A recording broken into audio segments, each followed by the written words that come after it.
Temos sentimentos irracionais de raiva que podem ser injustificados e causados por pensamentos de reação e desastrosos. Os deverias, horríveis, nuncas e sempre.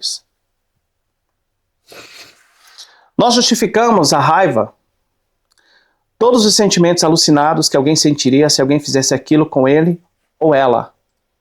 Então, não justifique a sua raiva. Assuma a sua raiva. Não justifique.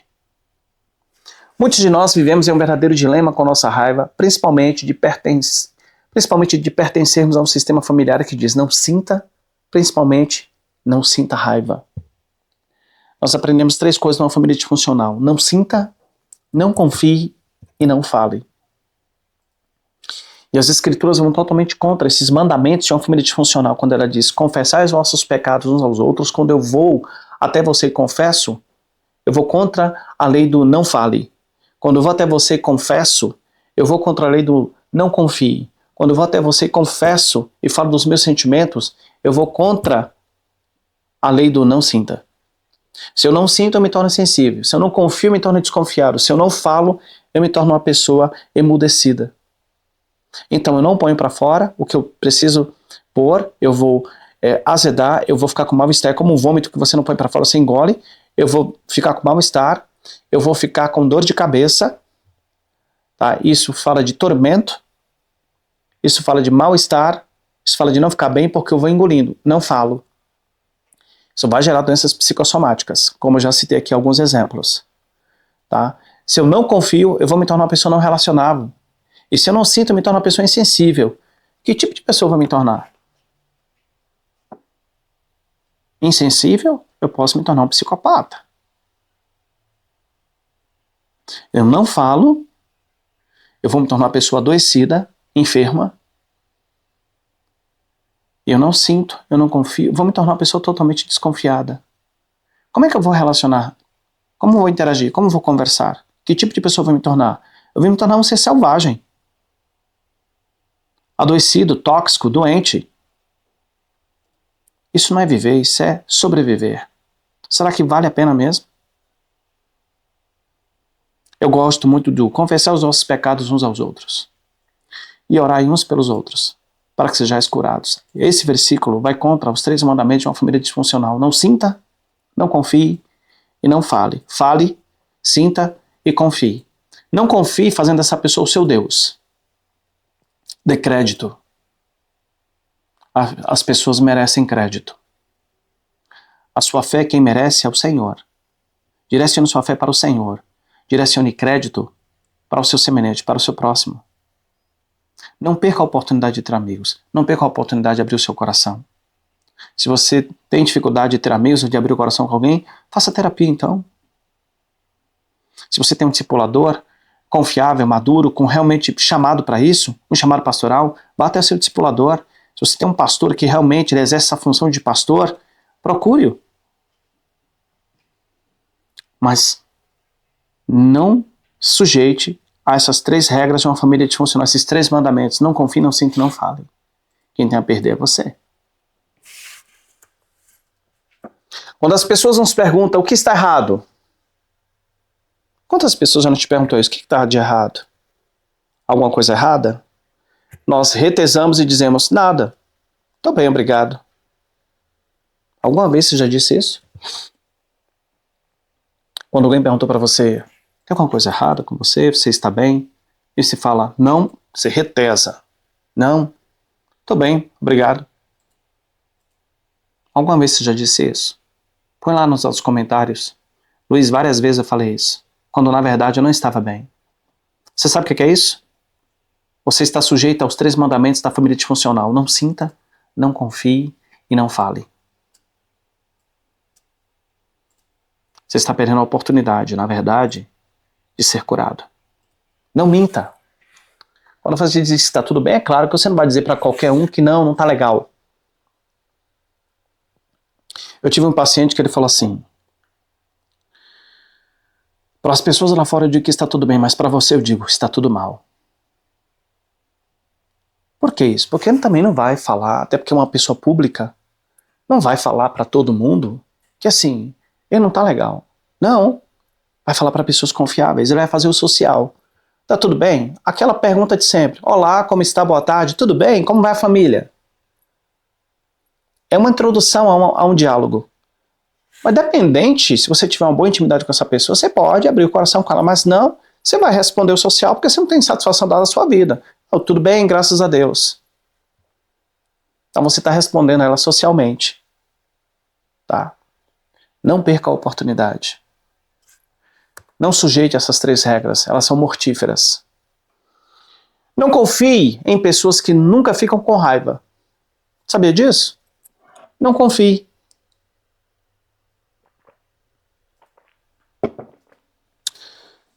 Por um acaso você conhece alguém que nunca ficou com raiva? Põe lá em nossos comentários. Sinceramente, eu fico curioso. Eu, particularmente, eu não sei você, acho que na sua cidade você já encontrou gente assim, mas onde eu moro e onde eu já morei, eu nunca encontrei alguém que nunca ficou com raiva. Mas se você conhece alguém que nunca ficou com raiva, por favor, coloca lá nos nossos comentários. Eu quero muito conhecer essa pessoa. E eu quero andar com essa pessoa e aprender com essa pessoa a não ter raiva. Né? Então, olha, é um caso a ser estudado. Tá? Então, assim, na verdade, não confie em pessoas que nunca ficam com raiva. Você não acha estranho? Você acha normal a pessoa nunca ter ficado com raiva? As pessoas ou ficam com raiva ou ficam vingativas. Sabia disso? Sharon George, especialista em saúde mental, disse isso. Repito, não confie em pessoas que nunca ficam com raiva. As pessoas ou ficam com raiva ou ficam vingativas. Sharon George, especialista em saúde mental. E agora? O que você me diz? Agora, algumas sugestões para lidar com a ira. Ok? Então, primeira sugestão para você lidar com a sua ira. Eliminar qualquer mito que tenhamos aceitado sobre a raiva. Eliminar qualquer mito que tenhamos aceitado sobre a raiva ou sobre a ira. Elimina. Primeira coisa para você lidar com a sua ira. Elimina todos esses mitos. Segundo, reconhecer os sentimentos que acompanham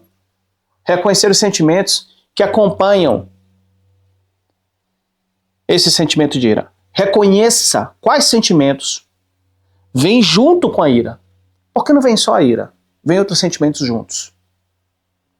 Já parou para pensar que a ira nunca vem sozinha? Então perceba quais outros sentimentos vêm junto. Então reconheça os sentimentos que acompanham o sentimento de ira. Pare para pensar nisso. Terceira sugestão para você lidar com a ira. Examinar os pensamentos que acompanham os sentimentos. Examinar os pensamentos que acompanham os sentimentos. Se eu semeio um pensamento, eu vou colher um sentimento. Se eu semeio um sentimento, eu vou colher uma palavra. Se eu semeio uma palavra, eu vou colher um ato. Se eu semeio um ato, eu vou colher um hábito. Se eu semear um hábito, eu vou colher um caráter. Se eu semear um caráter, eu vou colher uma identidade. Se eu semear uma identidade, eu vou colher um destino. Mas tudo começa com um pensamento. Então, examine os pensamentos que acompanham o sentimento de ira. O que você está pensando? O pensamento é um ativador de sentimento. Já parou para pensar nisso? O que eu estou pensando que está me causando ira? Em que estou pensando? Em quem eu estou pensando? No que estou pensando? Geralmente, não sei se você percebeu, geralmente nunca paramos para pensar no que estamos pensando quando sentimos. Simplesmente sentimos. Focamos no sentimento, mas não no ativador que é o pensamento. Quarta sugestão para você lidar com a ira: tomar uma decisão responsável sobre o que devemos fazer, se é que devemos. Repito, tomar uma decisão responsável. Tome uma decisão responsável sobre o que devemos fazer e se devemos. Ou seja, não haja na emoção. Haja no racional, tendo domínio sobre a emoção. Quinta sugestão para lidar com a ira: não deixar que a ira nos controle. Não deixe que a ira te controle. Já falamos sobre isso. Sexta sugestão para lidar com a ira: discutir a ira aberta e honestamente, quando isso for apropriado, conforme também já falei aqui. E última sugestão, ou melhor, sétima sugestão: seja responsável por sua ira. Assuma a responsabilidade da sua ira. As pessoas mais violentas, repito isso, as pessoas violentas, se você parar para analisar a história da humanidade, os impérios romano, grego, persa, otomano, dentre outros. Observe que as pessoas violentas e as mais violentas foram as maiores causadoras de destruição no mundo e elas não se responsabilizam por isso. Se uma pessoa violenta usar de violência contra o seu próximo, ele vai dizer que aquele outro o provocou. Ele vai até falar assim, ele me obrigou a fazer isso. Porque está no ego cego. Quem está dentro vê, não vê, mas quem está fora vê. Ele não consegue enxergar, admitir, reconhecer pela insensatez, pela imaturidade, pela irresponsabilidade, pela imprudência, porque essa ira o domina a ponto de ele cegar, a ira cega, a religião cega, a imoralidade cega, a paixão cega, a idolatria cega. Ele não consegue enxergar que ele é o responsável pela sua ira. Seja responsável pela sua ira.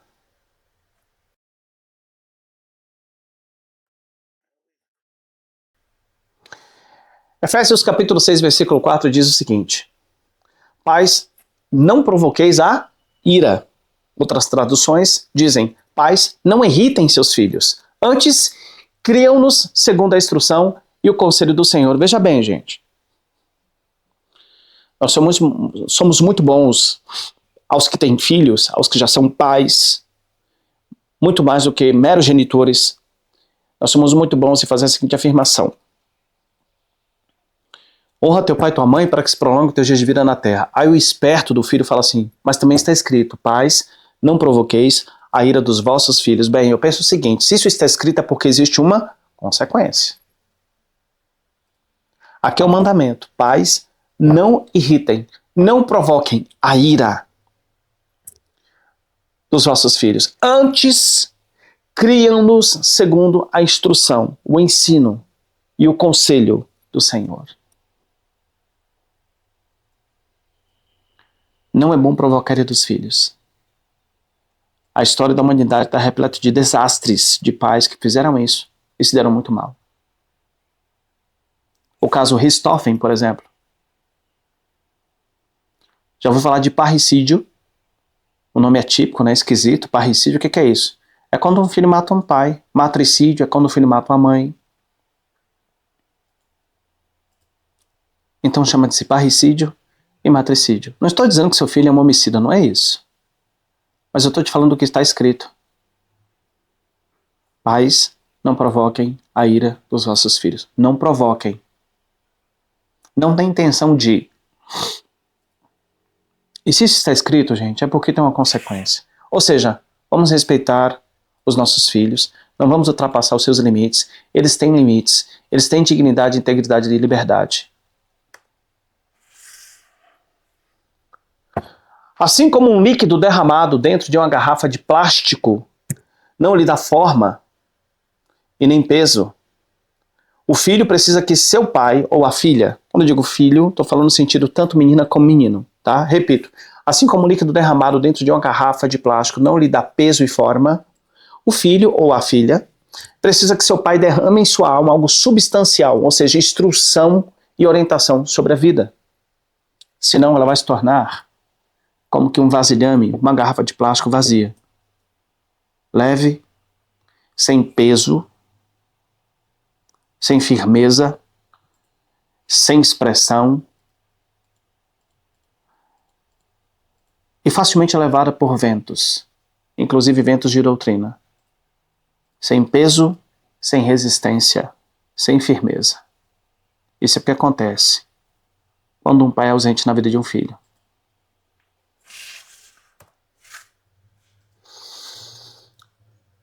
Quando um filho não recebe isso, ou a filha, começa a perder o ânimo pela vida.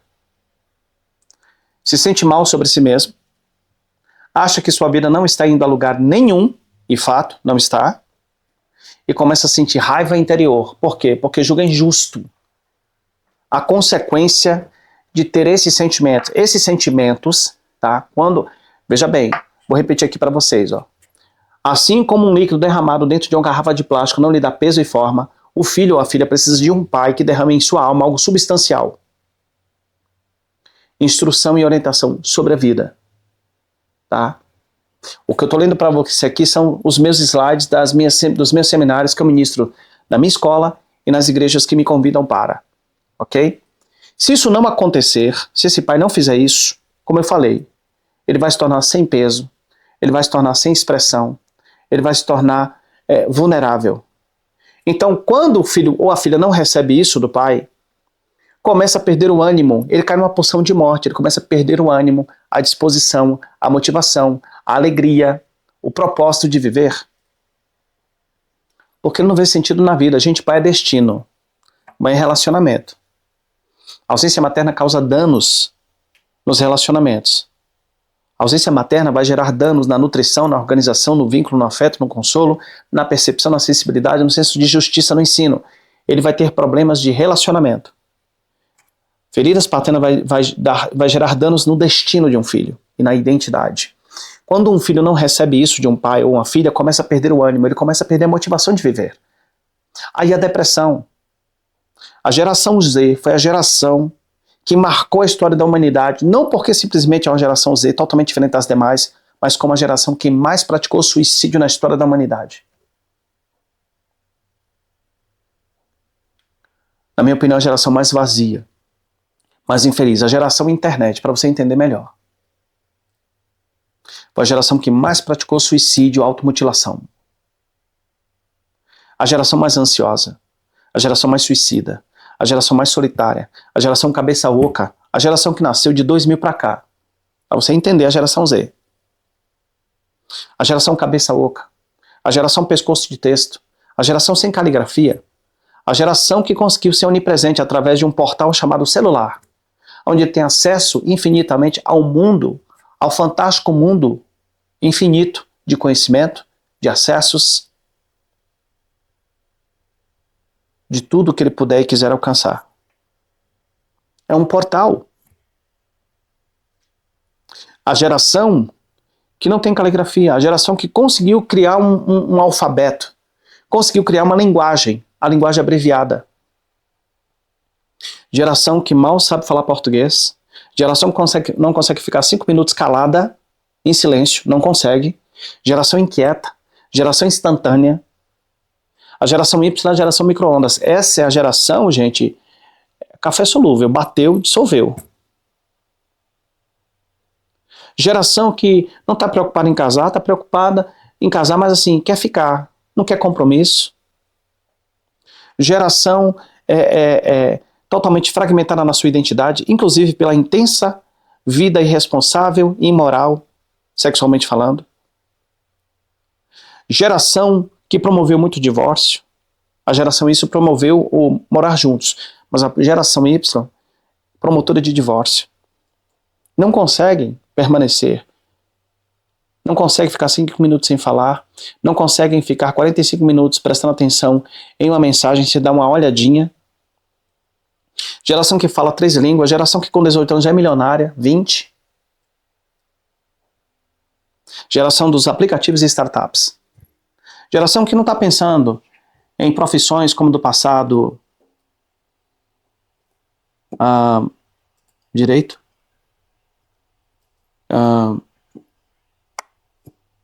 medicina. Você pergunta, você vai formar em quê? Não, eu quero ser youtubers, influencers, tiktokers, seja lá o que for. Então, é uma geração 100% visual e virtual. Essa geração. E essa geração sem pai, gente. E essa geração de pai ausente, como é que fica? É a geração de pai ausente. Que entregou esses filhos na mão de uma babá eletrônica. celular, o tablet. Lamentável, não? Ele começa a perder ânimo pela vida, se sente mal sobre si mesmo, acha que sua vida não está indo a lugar nenhum e não está, e começa a sentir raiva. Lógico, isso é injusto. Eu vou te falar uma coisa. Nós vamos responder por isso. Eles vão responder por isso. Mas o Senhor nos confiou seus filhos, suas flechas a nós, pais. Se não exercermos a nossa responsabilidade, nossas funções de homem, de pai, de marido, de sacerdote, de mulher, de mãe, de esposa, de sacerdotisa, vamos responder por isso. Vamos responder pela nossa irresponsabilidade, negligência para com a missão, chamada e propósito de exercermos nossas funções como homem e mulher, marido e esposa, sacerdote e sacerdotisa, pai e mãe para com os nossos filhos. Em nome de sucesso, conquista, poder, status, fama, você vai descobrir nos últimos dias da sua vida que você correu atrás do vento. E você vai querer voltar e vai dizer, neles não tem contentamento. Isso é pior do que morrer. É viver o inferno na terra. É pura vaidade. Você lembra quem ganhou o prêmio de música ano passado? Você lembra qual foi a melhor música do ano passado? O Oscar. Você lembra de coisas significativas, pelo menos? É muito rápido. Há quem diga que nós não estamos mais vivendo 24 horas, e sim 12. Hoje é domingo, gente. Daqui a pouco, amanhã já é sábado. Não sei se você percebeu, mas parece que assim, está passando instantaneamente os dias. E conforme está escrito, os dias serão abreviados. Mas também tem um detalhe. Os dias estão passando rápido ou você está distraído? Só uma pergunta básica. Que dificuldades pessoais isso acarreta? Que dificuldades pessoais uma ausência paterna acarreta? O fruto do pai omisso gera sentimentos de, primeira coisa, inferioridade. O fruto do pai omisso. Pai, eu precisava de uma direção sua. O que você aponta para mim? Qual direção você me dá em relação a isso e isso? Não, procura lá a sua mãe. Pai, até onde você acha que eu posso ir nessa situação? Não, pergunta lá a sua mãe. Pai, olha, eu queria que você pudesse me ajudar. Eu estou me sentindo inseguro. Aí esse filho procura do pai uma segurança e proteção. Não veja isso com sua mãe. Pai, o que você pensa sobre mim? Não, pergunta à sua mãe. Ele terceiriza. Isso é ser omisso, isso é ser um presente ausente. Você é um pai simbólico. Quer dizer, você tem um título de pai pela lei e pelo social, porque você registrou esse filho. Você registrou. Legalmente falando, você é o pai. Socialmente falando, você é chamado de pai. Esse título é seu, essa promoção é sua, essa honra e privilégio é sua, mas talvez você não esteja exercendo essa função e negligenciando a maior honra e privilégio e missão da sua vida. Representar a paternidade do pai na terra para esses filhos como embaixador. E você está falhando. E você está lançando a flecha para o alvo errado. Você é o arqueiro, sua esposa é a aljava, as flechas são os filhos. E para a flecha acertar o alvo depende do arqueiro. Você precisa discernir a oportunidade, obis portus. Essa palavra oportunidade vem quando os marinheiros antigamente chegavam no porto e eles percebiam a direção do vento e entendiam que aquela era a ob portus, oportunidade de alçar as velas e seguir destino. Se você não fizer isso, você vai falhar. Eu quero futuramente gravar aqui um tema chamado Pais Maus.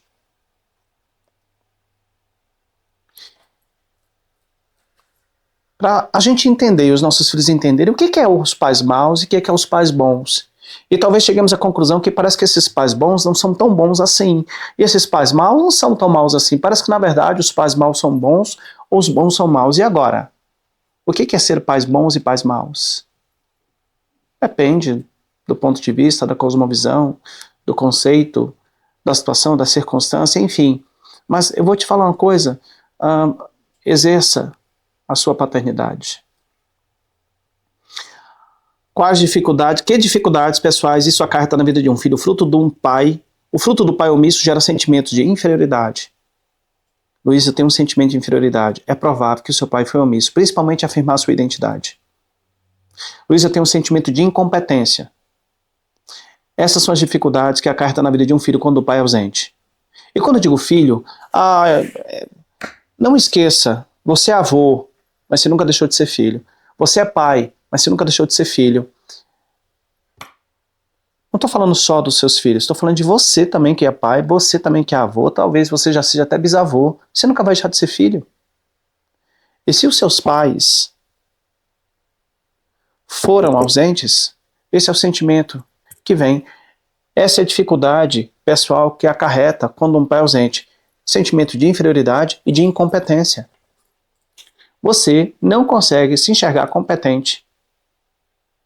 Você se enxerga incompetente e inferior. Essas são as consequências. Por um acaso, você tem isso?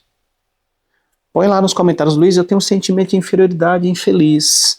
Luiz, eu me sinto muito incompetente, já ganhei prêmio disso, promoção daquilo, mas eu não me sinto competente. Põe lá nos nossos comentários lá no Instagram, ok?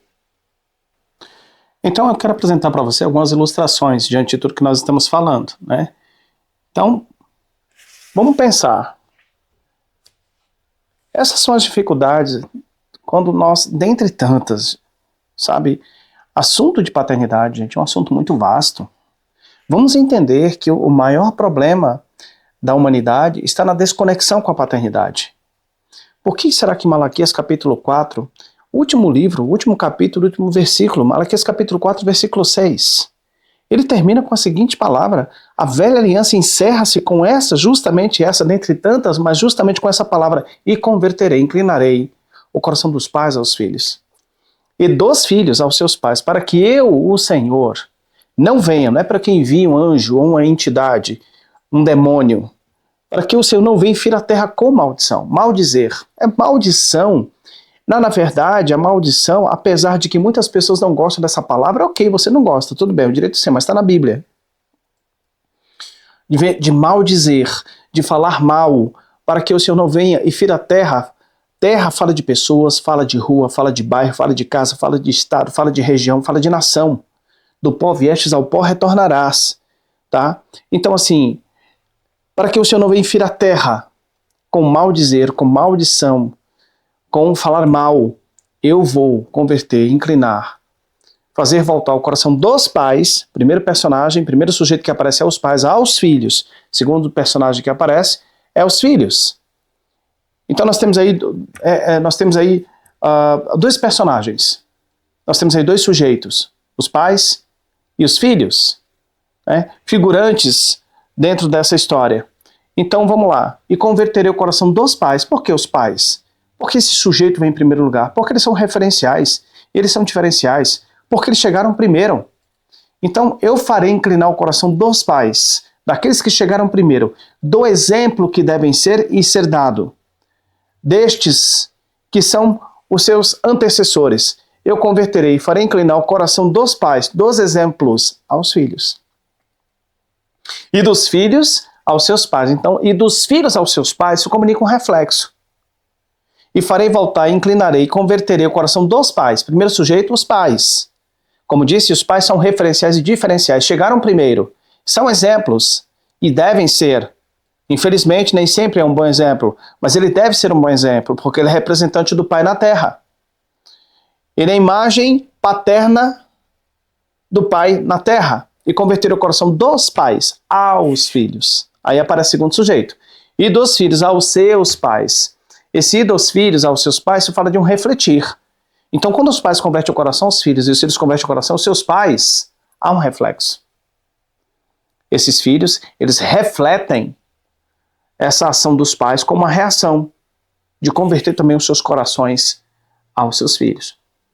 Então, 430 anos depois, período interbíblico, o tempo em que o Senhor ficou sem falar com o seu povo, segundo alguns teólogos estudiosos, chamado de período interbíblico, período do silêncio, onde o Senhor falou de uma forma não direta, mas indireta, direta através dos profetas, indireta através do seu povo.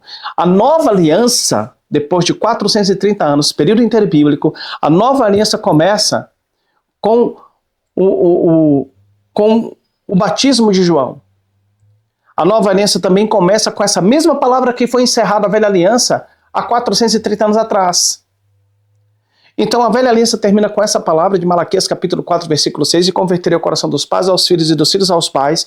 E ela começa com essa palavra sendo declarada por João Batista na nova aliança. Ela termina com essa palavra e ela começa com essa palavra. Eis que virá aquele, eis que vem aquele do qual não sou digno de desatar as alparcas ou sandálias. E ele converterá o coração dos pais aos filhos e dos filhos aos pais. Então é interessante que e eis que virá, ou melhor, e eis que vem aquele do qual não sou digno de desatar as alparcas ou sandálias. Isso fala daquele que vem no espírito de Elias, que representa o espírito da reconciliação.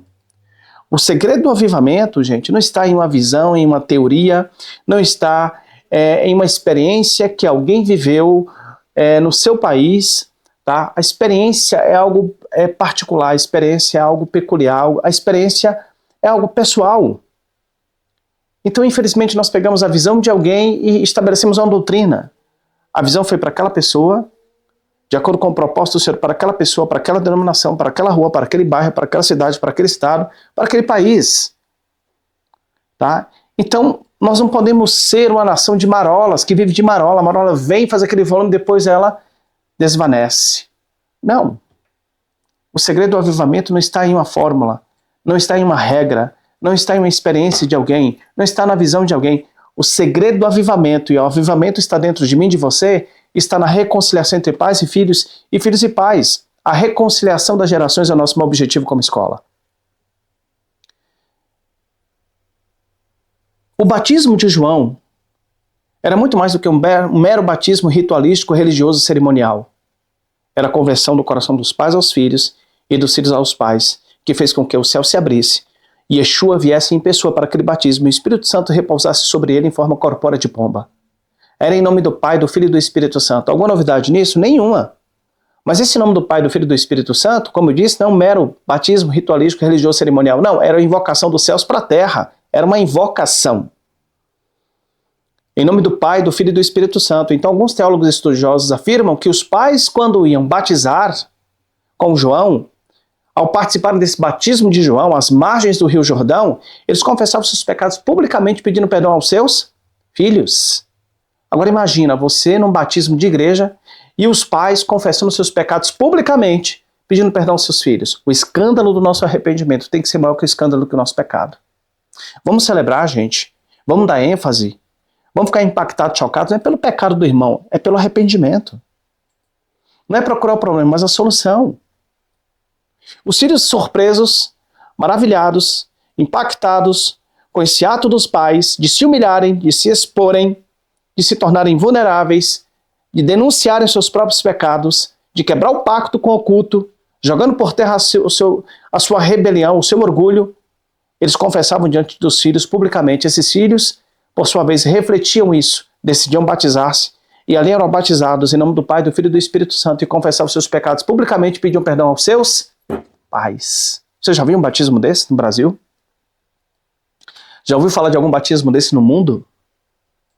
Esse é o batismo de João às margens do Rio Jordão, um batismo de reconciliação e arrependimento entre pais e filhos e pais, onde as gerações se convergem, onde as gerações reconciliam, a ponto disso poder abrir os céus, e então o Senhor pôde falar: este é o meu filho amado em que minha alma sente prazer. O Pai se manifestou.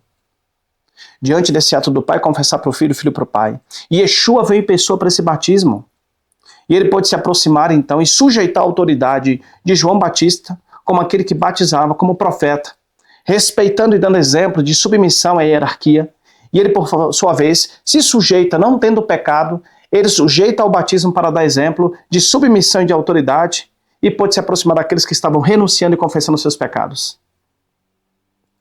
E o Espírito Santo vem e repousa sobre o seu ombro, em forma corpórea de pomba, simbolizando a paz. Quando os pais convertem o coração aos filhos e os filhos convertem o coração aos pais, o batismo de João acontece na sua casa, na sua rua, no seu bairro, na sua cidade, no seu estado, na sua nação. Então o céu se abre e o Senhor pode dizer: esta é a minha nação, esta é a minha região, esta é a minha cidade, este é o meu estado, esta é a minha rua, este é o meu bairro, esta é a minha casa amada em que eu sinto prazer.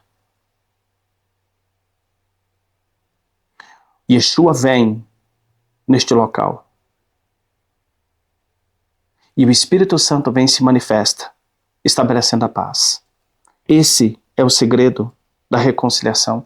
Esse é o segredo do avivamento, é quando os pais convertem o coração aos filhos e os filhos convertem o coração aos pais. Os céus se abrem. Agora, quando isso não acontece, quando nós temos aí a ausência paterna, que é o desgoverno da humanidade, o mundo está numa decadência sem elegância de forma degradante porque ela está desconectada da paternidade, não conhece a paternidade. A humanidade morreu quando se desconectou da paternidade por causa de Adão via pecado.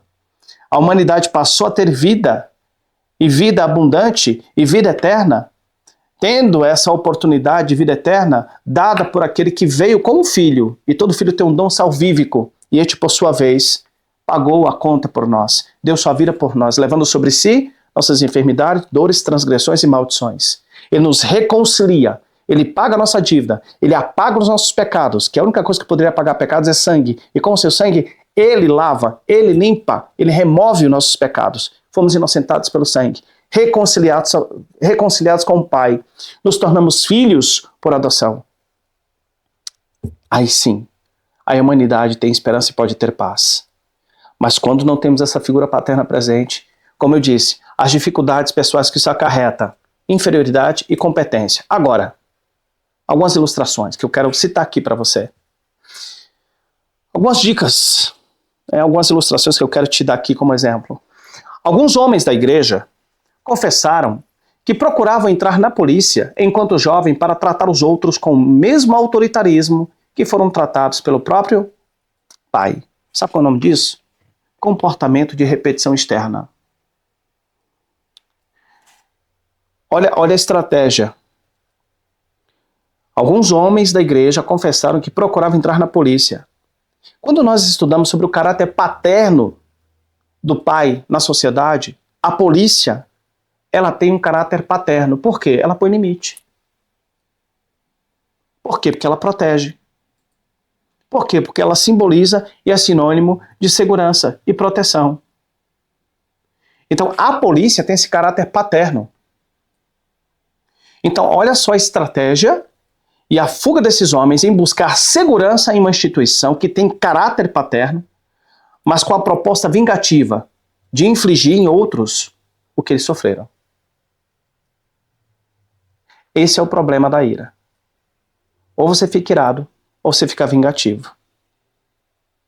Então, eles confessaram, alguns homens da igreja, que procuravam entrar na polícia enquanto jovem para tratar outros com o mesmo autoritarismo com que foram tratados pelo próprio pai. Ou seja, eles querem essa oportunidade legal, através de uma instituição, de liberar sua toxina sofrida na infância. É uma justiça própria. Isso fala de orgulho. Isso fala de arrogância, soberba, altivez, orgulho, coração obstinado, duro, rígido, teimosia, fúria, ira, agressividade, ódio, controle e possessividade. Então, buscar segurança através de uma instituição que tem um caráter paterno com a proposta de infligir em outros aquilo que ele sofreu. Então, é a forma de se vingar indiretamente daquele que, por sua vez, usou de autoritarismo e não autoridade. Não foi líder, foi chefe. Não foi pai, foi genitor. É lamentável. E nós vemos uma instituição que tem de tudo para ser a maior expressão paterna na face da terra, distorcida por causa de pessoas machucadas que estão numa posição de poder. Como eu disse, posição te dá poder, mas unção vem do caráter. Se uma pessoa ferida, machucada, traumatizada, abusada, seja psicologicamente, fisicamente, emocionalmente ou sexualmente, assume uma posição que lhe dá poder, o povo vai gemer. Aí vemos uma instituição que tem de tudo para expressar e manifestar a justiça, sendo corrompida, infelizmente, por algumas pessoas machucadas. Então a motivação está totalmente errada. Uma outra ilustração. Em aconselhamento, mulheres têm admitido sua luta com dor, ira e ressentimento por causa da forma como foram criadas e não educadas. Com frequência, isso se transforma no seu mecanismo de defesa para lidar com outros homens. Acabam transferindo suas dores, suas carências, seus danos, seus traumas, seus abusos, seja psicológico, físico, emocional e sexual, inconscientemente para seus maridos. Repito, em aconselhamento, mulheres têm admitido sua luta com dor, ira e ressentimento por causa da forma como foram criadas e não educadas. Há uma diferença entre educação e criação. Com frequência se transforma no seu mecanismo de defesa para lidar com outros homens. Porque reflete, transfere, a psicanálise chama isso de transferência. Eu tenho pacientes nas minhas consultas, tá? Nas minhas terapias, eu tenho pacientes que deixam isso muito claro. Eu tive uma paciente que ela deixou claro para mim, olha, Luiz, eu fiquei esse tempo todo, ela ficou 1 ano, ela passou 1 ano fazendo terapia comigo, ela parou 1 ano. Quando ela disse assim, ó, bom, feliz ano novo, Deus abençoe você, que você seja próspero, seja bem-sucedido, eu falei assim, você está se despedindo? Ela falou assim, não, estou me despedindo do ano. Estou desejando um feliz ano novo para você. Mas eu percebi que ela estava se despedindo, ela ficou 1 ano sem fazer terapia. 1 ano depois ela entrou em contato. E ela disse, eu quero voltar para fazer terapia. Aí eu, prontamente, ok, concordei, né, fiquei feliz com o retorno dela. E na primeira sessão, eu perguntei para ela, mas o que aconteceu? Que você desapareceu? Ela falou assim, não, Luiz, eu sumi da terapia porque você é homem. Eu achei estranho aquilo, eu digo, não entendi, como assim? Ela falou assim, não, eu percebi que eu tenho um problema com a figura de autoridade masculina, por causa da minha figura paterna, e eu transferi isso para você. Isso chama-se transferência. É inconsciente, gente. Essa mesma mulher, ela vai casar. E ela vai acabar transferindo para o marido dela, né? Não estou falando exatamente dessa paciente, estou falando no sentido geral dos casos, tá? As mulheres acabam casando com homens e transferem para esses homens inconscientemente todo esse mecanismo de defesa, toda essa dor, né? Todo esse ressentimento para esses homens, para esses futuros cônjuges, inconscientemente. E aí muitas vezes tem maridos que estão pagando uma conta que não é dele, está ouvindo um discurso que não é para ele. E muitas vezes esse marido para e pensa, mas puxa vida, a sensação que eu tenho é que você parece que você tem um ódio de mim, e eu não entendo, mas de onde vem isso? O que foi que eu te fiz? Parece que é um ódio. Parece que assim você não me suporta. O que foi que eu fiz de errado? O que eu fiz para tá ouvindo isso, para sofrer isso, para vivenciar esse comportamento seu? Então ele se sente desrespeitado, ele se sente às vezes humilhado, ele se sente às vezes injustiçado, ele se sente abandonado, e ele tenta entender, e assim ele procura agradar o máximo que ele pode, né, a ponto de assim, se não tomar cuidado, ele acaba caindo numa passividade. Mas nem ela mesma entende o porquê que ela está fazendo isso. Transferência. Ela tem uma visão distorcida da figura de autoridade masculina devido a uma ausência paterna. E, gente, futuramente eu quero aqui gravar um tema bem interessante que chama-se as características das filhas adultas do divórcio. Meninas que vieram do divórcio, tornaram-se mulheres e se casaram. E elas estão infligindo isso nos seus esposos inconscientemente, sem entender o porquê. E, na verdade, são consequências, tá, do trauma do divórcio dos pais. E também quero falar futuramente aqui, e vou gravar esse tema, que é a síndrome da filha do pai ausente. Vamos falar especificamente sobre o efeito da ausência paterna na mulher, ok? Aguarde. Breve, vamos trazer esse assunto para vocês. Então, vamos lá. Continuando com as ilustrações. Agora vamos falar um pouquinho sobre o comportamento excessivo devido a essa ausência paterna.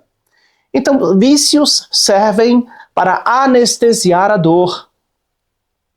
Como eu disse, a dor ela é terapêutica.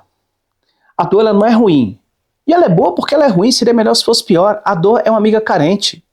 A dor, ela não quer deixar você em paz. A dor insiste com você. Ela é como aquela pessoa carente, aquele amigo carente, que enquanto você não dá atenção, ela não abre mão. A dor parece que é narcisista. A dor, sabe, ela parece assim, ela persevera com você. A dor é terapêutica. A dor está informando o seguinte para você. Talvez você não esteja sabendo ouvir a voz da dor quando diz: existe algo de errado com você. Eu estou chamando a sua atenção. Me dê atenção. Como uma pessoa carente que enquanto você não dá atenção, ela não descansa. Ela não para de chamar a sua atenção. De alguma certa forma, seja de forma positiva ou negativa.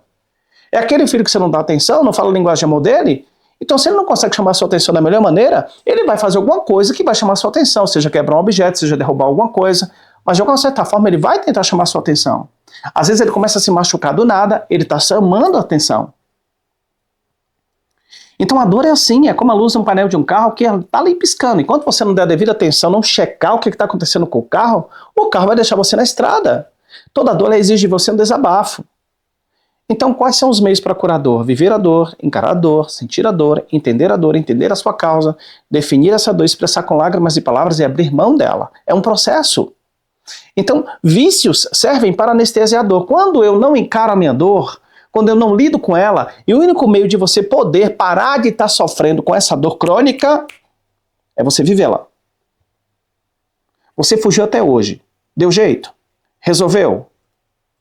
Não, não resolveu. Você não dorme direito há anos. Você está com enfermidade há anos. Já é crônico, uma tristeza há anos. Você não tem lutos bem vivenciados.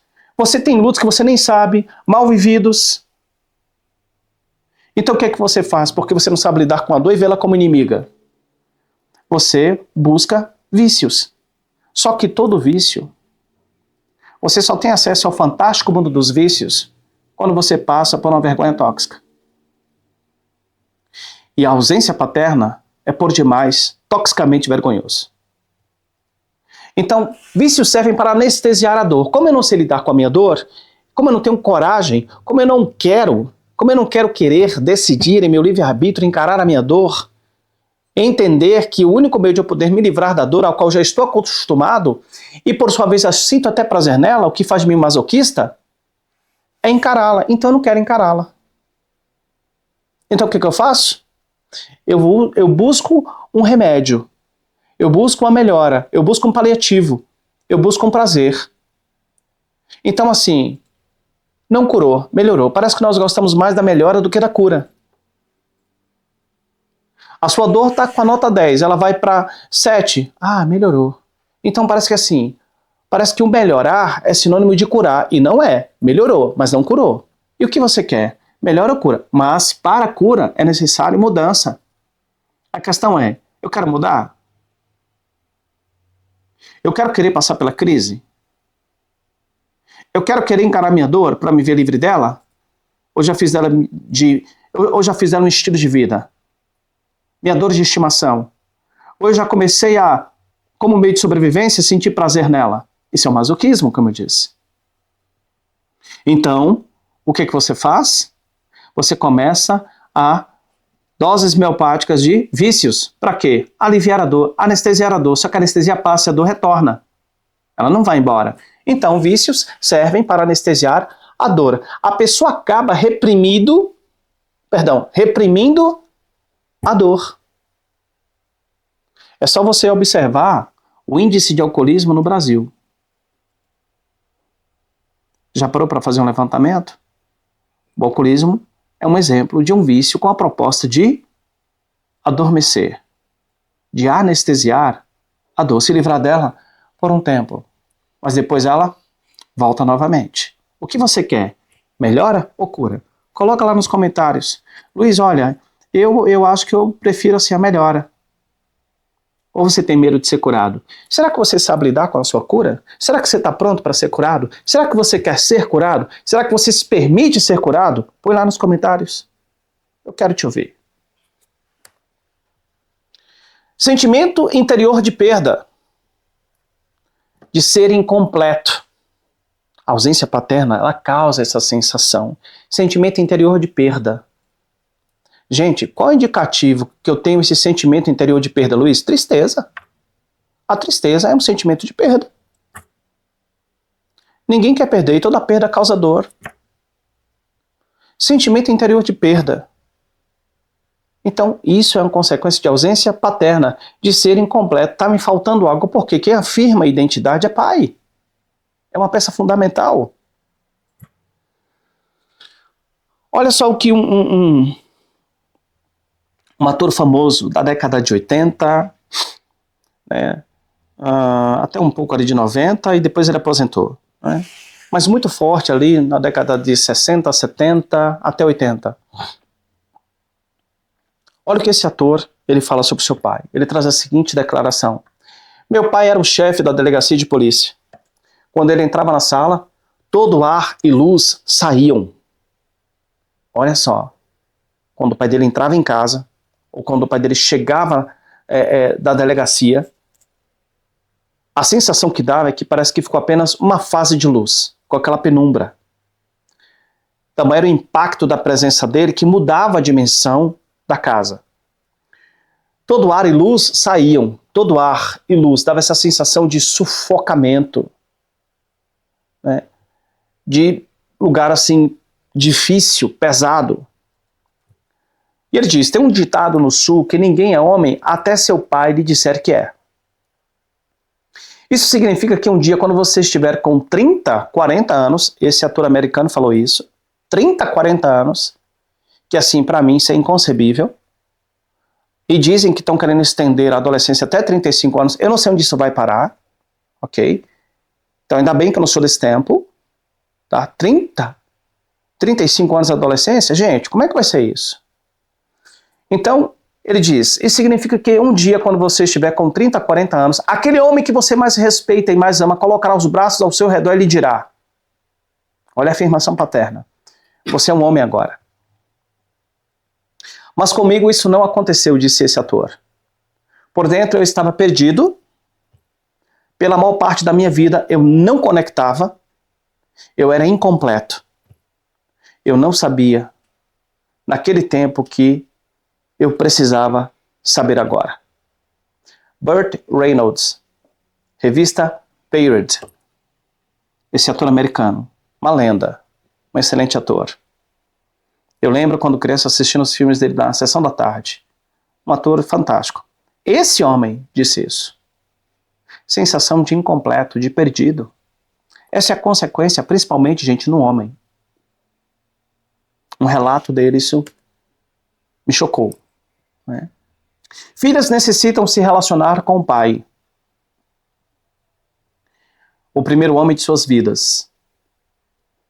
Quando entram na adolescência, elas começam a olhar com intensidade para seu pai, querendo receber afirmação sobre sua identidade feminina, sua beleza exterior e interior, seu valor pessoal, esperando que ele vá modelar diálogo, afeto e proteção, enquanto esperam que o seu príncipe encantado apareça para confirmar e validar a sua feminilidade, ou seja, beleza interior e exterior, valor pessoal e diálogo. Mas primeiro ela espera isso do homem da vida delas. Então, assim, o que ela espera? Que esse pai afirme ela nos seus valores, nas suas qualidades, nos seus dons, nas suas virtudes, nas suas ações, na sua conduta, na sua postura, que ele faça a sua emancipação, que ele fale sua linguagem de amor, que ele faça seu rito de passagem. Então ela espera desse homem, o homem da vida dela, o primeiro homem da vida dela. Então ela espera, esse homem vai amar e cuidar dessa filha e vai entregar para um outro. É duro isso, né? Mas paciência. Então, de acordo com esse modelo de homem que ela tem, ela vai procurar um homem similar a esse homem da vida dela, esse primeiro homem da vida dela, que é o seu pai. Então, olha a responsabilidade que isso tem. Então, eu acho melhor, se você que está me assistindo nessa aula, eu acho melhor, se você tem uma filha, eu acho melhor você olhar para ela. Eu acho melhor você contemplá-la, começar a enxergar a beleza interior dela, as qualidades dela, os valores, as virtudes, os dons, o caráter, as ações, a conduta, a postura. O que você enxergar de bom nela. Afirmar, validar as emoções, falar a linguagem de amor, fazer o rito de passagem, não importa a idade dela. Faça. É melhor você investir na sua filha, para que não venha qualquer um com a garganta aberta e simplesmente venha com meia dúzia de palavras ridículas e mulher capturada pelo que ouve e acaba levando sua filha. Com papo furado, com a conversinha boba, ridícula. Uma mulher que teve homem de verdade na vida dela, não vai ser qualquer um que vai levar lá na conversa. Mas uma mulher que não teve um homem de verdade na vida dela, infelizmente, vai ser levado pela primeira conversinha.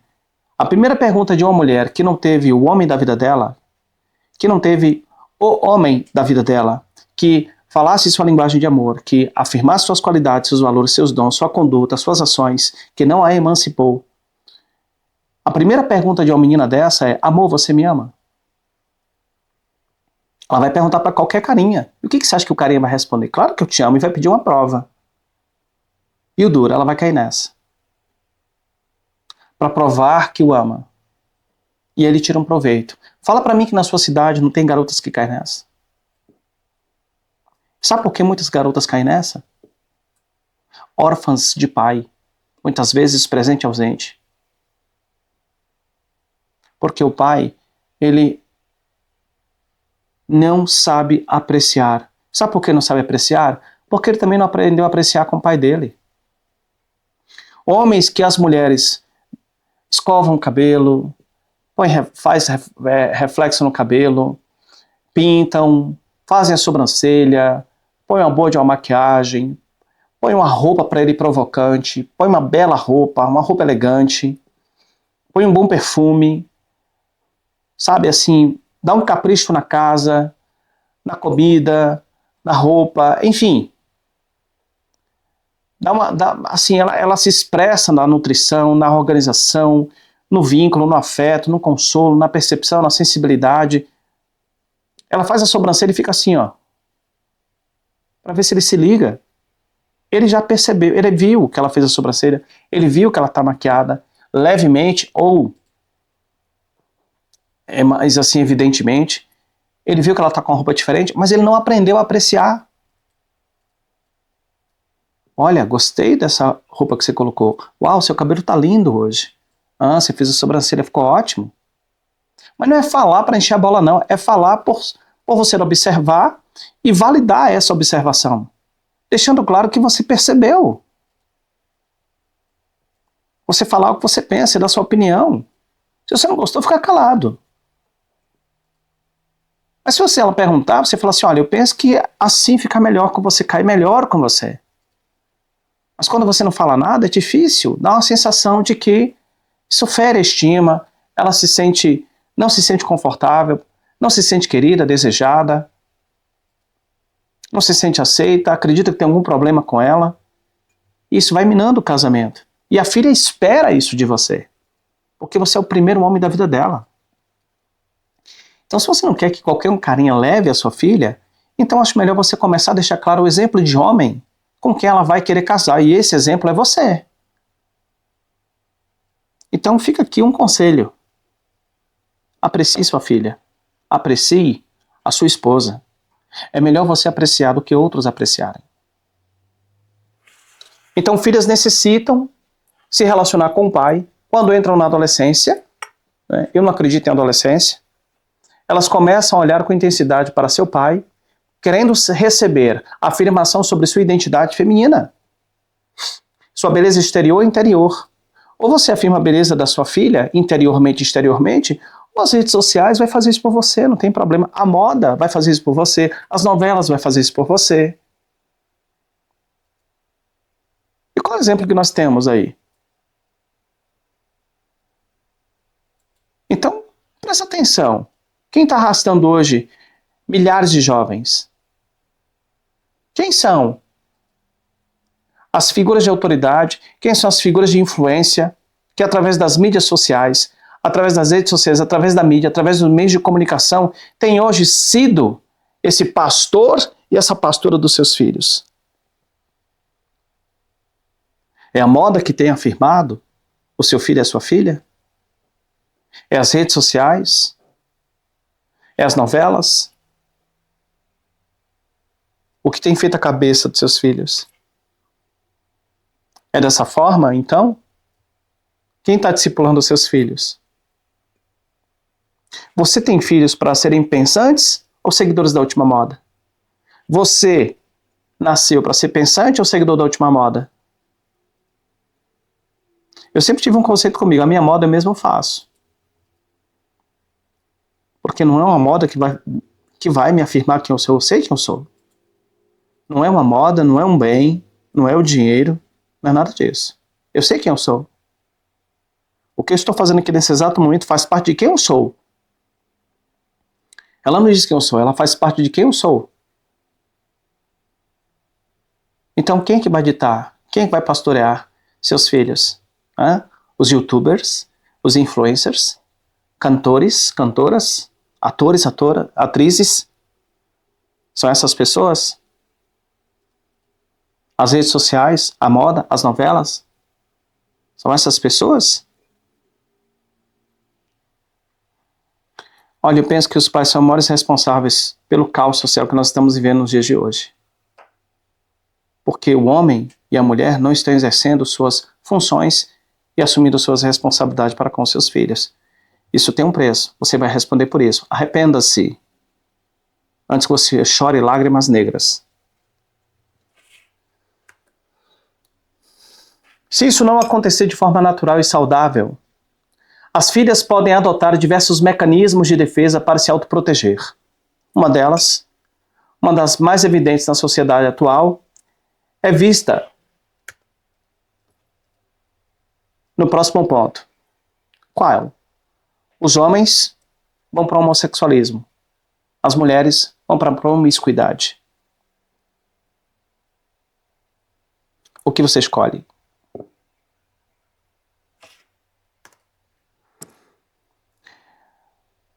É um rompimento do relacionamento com o genitor do mesmo sexo.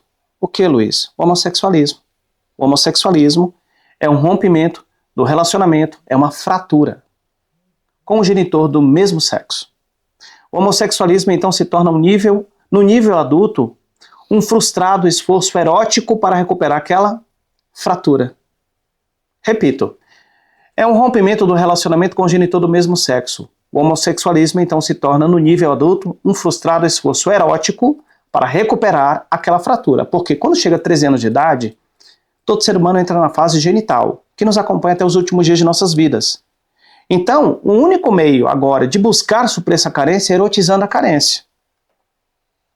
Antes disso, buscava chamar a atenção de outras formas. Um desenho, às vezes, buscava chamar a atenção de alguma certa forma. Convidando para brincar, mostrando um desenho, às vezes começa a se machucar, cair, quando não começa a quebrar as coisas. São formas de chamar a atenção. Vai buscar suprir isso de alguma certa forma, vai buscar na tela, vai buscar na TV, vai buscar no tablet, vai buscar no celular, vai buscar brincando, enfim. Ele vai buscar chamar a atenção de alguma certa forma. Se rebelando, te desafiando, não dormindo bem, quebrando as coisas, se auto-machucando, que pode ser até indicativo de outras coisas, como abuso também. Mas ele vai buscar chamar a atenção de uma certa forma. Então, quando chega na fase genital, essas carências tendem a ser erotizadas, porque agora ele está na fase genital. Ele não está mais na fase oral, onde põe tudo na boca, não está mais na fase anal, onde sente prazer defecando, onde ele procura chamar a atenção também, inclusive, nessa fase oral, defecando em certos lugares que assim os pais já falaram que não era para fazer, só que para você deslocar o seu filho do cantinho da parede, onde ele gosta de fazer o cocô dele, para o vaso, tem que ter toda uma estratégia para você não acabar gerando no seu filho um problema de prisão de ventre, por você bater no bumbum dele, chamar a atenção dele, repreendê-lo de forma severa, agressiva, áspera, grossa, porque ele fez cocô na calça, ou porque ele pegou o cocô e colocou na boca, ou porque ele pegou o cocô e pintou a parede. É a obra dele, é a arte dele. Ele não entende que aquilo é um cocô. Para ele aquilo é a obra dele, e é o máximo. Ele quer te mostrar o que ele fez. E aí ele percebe que aquele troço mancha, para ele é uma pintura abstrata. Então assim, uau, você fez um cocôzão, ó, que legal, uau. Aí você vai, de uma forma lúdica, na linguagem, de acordo com a idade dessa criança, explicar para ela aonde ela vai colocar aquele bolo fecal dela, onde ela vai colocar aquele dejeto dela. Mas você gritar com a criança, você bater na criança porque ela fez o cocô do lado de fora, do pinico, ou então do vaso sanitário, ela deixar o cantinho dela, onde ela faz cocô e bota a mãozinha porque está com vergonha, para levar ela para o vaso, isso tem toda uma estratégia de encaminhá-la para o vaso, senão você vai acabar desferindo nela um golpe, onde ela vai travar, porque ela vai entender que fazer cocô não é bom, fazer cocô é errado e fazer cocô dói, então ela vai aprender a travar isso. E acredite, isso vai refletir nas finanças. Talvez em outro momento a gente possa falar sobre isso. Então, é um rompimento, repito, do relacionamento com o genitor do mesmo sexo. O homossexualismo, então, se torna no nível adulto um frustrado esforço erótico para recuperar aquela fratura. A doutora Elizabeth Moberly, da Inglaterra, disse isso. Então, assim, não está na fase oral, onde tudo põe na boca, não está na fase anal, onde sente prazer defecando, os esfíncteres estão amadurecendo, não está na fase fálica, onde tudo pega no pênis, nem está mais na fase latente, agora está na fase genital. Então, naturalmente, vai erotizar essa carência, tanto o menino como a menina.